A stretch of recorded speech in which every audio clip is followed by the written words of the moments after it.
ఇన్స్టాగ్రామ్లో అకౌంటే లేదు, పోస్ట్ ఎలా పెట్టగలను అంటూ ఓ వైఎస్ఆర్ కాంగ్రెస్ పార్టీ మహిళా నాయకురాలు ప్రశ్న. తనకి ఇన్స్టాగ్రామ్ అకౌంట్ లేదని తాను పవన్ కళ్యాణ్పై ఏదో పోస్ట్ చేశానంటూ కేసు నమోదు చేయడం దారుణమని చిత్తూరు జిల్లా వైఎస్ఆర్సీపీ గంగాధర్ నెల్లూరు నియోజకవర్గ ఇన్ఛార్జ్ కృపాలక్ష్మి పేర్కొన్నారు. 4 రోజులుగా నియోజకవర్గ వ్యాప్తంగా సమావేశాలు ఏర్పాటు చేసి కూటమి ప్రభుత్వం మోసపూరిత హామీలు ఎండగడుతున్నారన్న నక్కస్తో జనసేన నేతలు తన మీద అక్రమ కేసు నమోదు చేయించారని విమర్శించారు.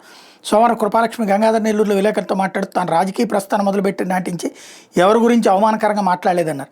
తాను ఇన్స్టాలో పవన్ కళ్యాణ్ ఉద్దేశించి అనుచిత పోస్ట్ పెట్టాను జనసేన గంగాధర్ నెల్లూరు ఇన్ఛార్జ్ ఫిర్యాదు చేయించారని, వాస్తవాలను పరిశీలించకుండా పోలీసులు అక్రమ కేసు నమోదు చేశారని ధ్వజమెత్తారు. ఇన్స్టాగ్రామ్ అకౌంట్ లేకుండా పోస్ట్ ఎలా పెట్టగలనని ప్రశ్నించారు. రెడ్ బుక్ రాజ్యాంగాన్ని భయపడేది లేదని, జగనన్న స్ఫూర్తితో పేదల పక్షాన పోరాడతానని కృపాలక్ష్మి స్పష్టం చేశారు. ఇక్కడే తేలాల్సింది, వీళ్ళు కంప్లైంట్ ఇవ్వాలి, ఎవరిది అసలు ఆ అకౌంటు, నా పేరుతో ఇట్లా ఫేక్ అకౌంట్ పెడుతున్నారని ఆమె కంప్లైంట్ చేయాలి, పోలీసులకు కంప్లైంట్ చేయాలి, ఇన్స్టాకి కూడా కంప్లైంట్ చేయాలి. అప్పుడు ఎవడు నడుపుతున్నాడో తేలుతుంది.